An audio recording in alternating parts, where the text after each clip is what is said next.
ayun, welcome back to my channel. So, kumusta naman kayo guys? Okay, so tignan natin guys kung kanino po ba itong love reading. So, bago tayo guys mag-start, sa mga naghahanap po ng single sign monthly reading ay naka-upload na po yan guys doon sa kabila, sa Jade Tarot. No? Pinagbukod ko lang talaga yung collective at saka yung zodiac sign para hindi maguluhan yung mga tao. No? So, kung gusto niyo ng collective, mag-subscribe kayo dito guys. Ayun, kung naligaw ka rito, no, yan. Click mo na rin yung ating notification bell para lagi kang updated sa ating mga bagong upload. Okay, sa mga naghahanap naman guys, no, sa mga nagtatanong about private reading, ay iiwan ko guys yung link sa atin pong description box. Meron din tayo guys, kung hindi mo mahanap, no, pwede mo akong i-search na lang, Jade Tarot. Ayan, meron din ako guys, YouTube tuloy, TikTok. Pwede mo akong i-follow doon sa TikTok, Jade Tarot, no. Madalang ako mag-upload pero I think baka mag-upload na ako sa mga susunod na mga araw. Okay, so ayan guys, ito yung card ng person mo. Oo, ito yung card ng person mo, ito yung sa'yo. And ayan, nakalimutan ko pala sabihin, nagla-live din ako minsan doon ako nagpe-pre-reading. Okay, so ayan, follow nyo ako doon sa TikTok. Okay, tignan natin guys, ano bang nararamdaman sa'yo ng person mo? Ano bang nararamdaman sa'yo ng person mo? I think gamitin ko tong isa. Parang mas feel ko yung energy nito. Okay. Ano ba ang nararamdaman sa'yo ng person mo? Energy ng person mo ngayon. Energy ng person mo. Energy ng person mo.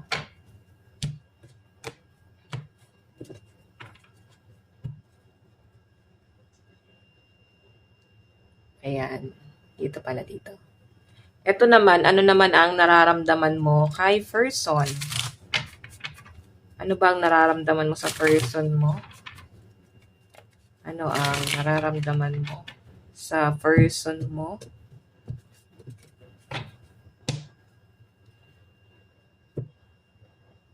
Okay. Pasog lang natin guys, no? So, tignan natin guys, ano ang nararamdaman sa'yo ngayon ng person mo? Fresh meat. Napakalakas ng attraction, no? I think itong person mo, natatempa rin siya sa inyo. Namimiss niya yung lovemaking nyo. So, alam niyo na yan kung ano yan, no? Yung sweetness and Pisces mo. Sweetness, sour, lahat na nandyan. Sour. Diba? Namimiss niya yon. Siguro pati yung amoy mo. Diba? O klase ng pabango na ginagamit mo, shampoo. Para bang siguro itong person mo, hindi niya nakakalimutan yung parang aroma mo. Di ba? Yung aroma.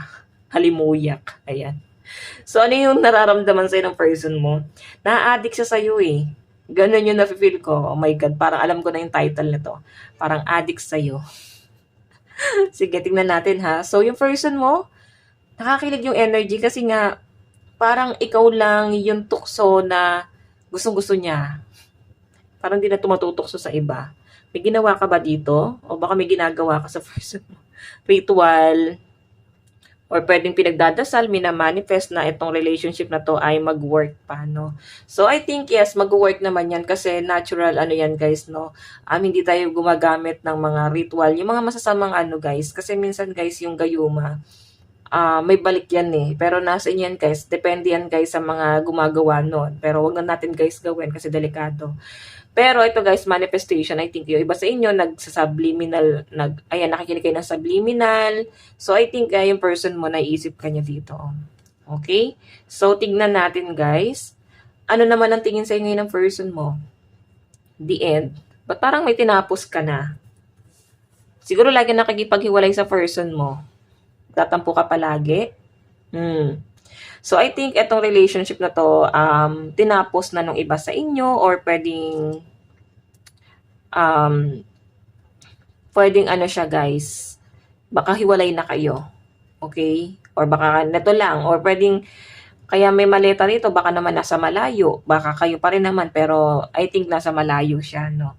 So, tignan natin guys, ano naman yung action nitong person na to. Fantasy suit. So, 9 of Lutes. 9 of Swords, no? So, I think itong person na to, guys, parang nagkakaroon siya ng regret ngayon kasi 9 of Swords, eh. So, I think yung person mo, nagkakaroon siya ng matinding pagsisisi ngayon. Nandun sa point na parang hindi pa pala niya kaya. I think itong relationship na to, parang kailan lang nagkaroon ng ending or parang fresh pa rin sa isip ng person mo yung mga nangyari din, no? So, I think si person, um, nahihirapan siya ngayon na makaget over sa inyo, nahihirapan po siyang tanggapin yung ending na nangyari sa inyo. Though wala naman talaga siyang intention na masama. Siguro wala rin siyang magawa, lalo na may mga bagay siyang dapat i-sacrifice dito. Lalo na sa mga no contact guys, so nakita ko ito sa person mo, hirap na hirap siya ngayon. Kung may communication naman, maaaring limitado lang po yung pag-uusap or pwedeng talagang may umiiwas na. Okay, so nakikita ko dito guys, nahihirapan ngayon yung person mo. Grabe yung regret niya. I think nandun po siya sa healing process ngayon. Okay, so iba sa inyo guys, mararamdaman mo yung paghihirap ng person mo, no? So, tingnan natin guys yung outcome. Diba? Ace of Roses. Oh, first impression. Yes. First impression rose. So, I think yung person mo, meron po siyang gustong i-offer sa'yo. I think siya ay babalik at babalik pa rin sa inyo guys, no? Kahit na itaboy mo siya, kahit na hindi mo na siya tanggapin, nandun pa rin sa point na ipapakita pa rin yan, na sincere pa rin siya dito sa relationship na to, no? Nakikita ko kung nagkaroon kayo ng alitan, tampuhan, I think susuyuin ka na naman itong person mo. O talagang gagawa siya ng paraan para mapansin mo siya. Mararamdaman mo yan, nagpapapansin sa yung person mo, no? So, hayan, maayos nyo rin to guys kung nagkakaroon po kayo ng alitan or kung ikaw tong nakikipaghiwalay. Or kung wala pa kayong label, I think magkakaroon to guys ng higher commitment, no? So, hayan. Okay. So, Ace of Mirror. Malakas sa mga energy guys ng mga Earth sign, Capricorn, Taurus, and Virgo, Aries, Leo, and Sagittarius. Aquarius, Gemini, and Libra. Okay, may water sign din, pero parang mas malakas ang energy ng Pisces. Okay, parang nasabi ko nga ata kanina Pisces, sweet and Pisces. So, hayan. Pero may water sign dito, Cancer, Pisces, and Scorpio. Pero mas malakas lang guys ang Pisces. So, hayan guys, tignan natin sa side mo. Ano ang nararamdaman mo kay person? Two of Swords. Di ka makapag-decide, naguguluhan ka, feeling mo distraction sa inyo. Yung iba sa inyo guys, parang feeling mo hindi ka makapag-focus, marami kang sinacrifice, nandun ka sa point na marami kang gustong patunayan din sa kanya. Pero alam nyo guys, kung mahal ka na isang tao, wala kang dapat patunayan. Kasi kung mahal ka niya, tatanggapin at tatanggapin ka niyan guys. No? Two of Swords. I think yung iba sa inyo guys, may mga decision kayo na gagawin din sa mga susunod na araw. Siguro bibigyan mo siya ng leksyon, no? Ganun yung na-feel kong energy. Parang gusto mo siyang matuto. Kasi parang anuhin mo siya, bibigyan mo ng leksyon tong taong to guys. Lalo na kung grabe na yung mga ginagawa sa inyo, hindi na katanggap-tanggap sa side mo. Okay? So, tingnan natin guys. Ayan no, marami ka kasing inaasikaso rito. Siguro marami ka ring responsibilidad or nafe-feel mo na maraming responsibilidad itong person mo. Kaya parang hindi niya mapagtutuunan ng pansin itong relationship ng dalawa. Or parang mas inuna niya yung bagay na, alam mo yon parang inisantabi ka niya, initsapwera ka niya kasi meron siyang bagay na gusto. Mas inuna niya yon, mas pinupursue niya yon. Or pwedeng career niya to, pwedeng pinagpapalit ka niya sa career niya, or mas maaaring pinagpapalit ka niya sa ambition niya. Okay? So, hayan. I think hindi rin naman kaya ng person mo na mawala ka. Yun nga lang, parang parehas kayo. Yun nga lang guys, maaaring ikaw, yun sa tingin mo kasi, napapabayaan niya tong relasyon nyo. Okay? Okay, so maraming distraction din kay person. Tignan naman natin paano mo siya tignan ngayon. Three of Wands. Mabagal. Or pwedeng meron siyang inaantay dito. I think parehas kayong inaantay ng person mo. And hanggang ngayon guys, parang wala namang nangyayari, no? Pero kailangan daw guys, tamang lang, patient lang, no? Kung may goal naman kayo kayo parehas, kung kayo ay nagkakaintindihan, makukuha nyo yung success na yan. Ang kailangan nyo lang dito guys, or kailangan mong gawin dito, magtiwala sa person mo, sa kung anong kaya niyang gawin. Yun nga lang guys, maaaring yes, may tiwala ka sa kanya, pero baka iniiwan ka kasi niya sa ere. Yun ang na-feel mo. Three of Wands may inaantay siya rito. Or pwedeng ikaw yung inaantay niya. I think nasa malayo talaga si person, parang may travel Baka pauwi na siya, or parang paalis. Ganon. So, tingnan natin guys, ano naman ang action mo? The High Priestess, pakiramdaman to.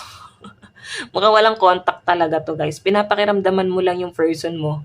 Oo, nandun ka lang sa point na parang hoping ka lang, Tinitignan mo lang kung ano yung gagawin niya, tinitignan mo lang yung galaw niya, ano yung kilos niya, yung diskarte niya para dito sa relationship na to, guys, no? So, parang pinababayaan mo lang siya na may patunayan, no? Parang binibigyan mo siya, parang nag-giveaway ka sa kanya, binibigyan mo siya ng, ng chance na may mabago sa kanya. Okay, so tignan natin guys yung outcome. King of Cups, mabait ka eh. Soft-hearted, so ikaw ay laging nagpapatawad dito. Okay, ikaw yung laging nagpapasensya, ikaw yung laging nag-giveaway sa relationship niyong dalawa. Okay? So guys, sa side mo malakas po ang Fire sign Aries, Leo, and Sagittarius, Cancer, Pisces, and Scorpio. Meron tayong Libra, Two of Swords, Aquarius, Gemini, and Libra, pero malakas po ang Libra dito, okay? So, tignan natin guys yung bottom of the deck ng person mo. Oh my God, the single dad. Oh, siguro guys, single parents tong person mo or pwedeng hindi niya maiwan yung kanyang responsibilidad kasi siguro family, sila, broken family, responsibilidad niya yung mga kapatid niya, yung magulang niya kung sino na lang ang natitira diyan, o pwedeng siya na lang yung magulang sa mga kapatid niya, guys. Okay? So, tignan naman natin sa side mo. The Magician. Ikaw naman kasi, napagsasabay-sabay mo yung mga gawain mo na napakasipag mong tao and napakamadiskarte mo. Nakakatuwa yung energy mo kasi kahit nakukuha mo na yung achievement mo, malayo na yung nararating mo, down to earth pa rin talaga yung iba sa inyo. Tignan mo, oh, nakaturo ka pa rin sa baba. Okay? Nandun ka sa point na hindi mataas ang lipad mo. So, siguro kaya ikaw yung nag-giveaway dito sa relationship na to, guys. Kasi parang, alam mo sa sarili mo na ikaw, mabilis mo lang makukuha.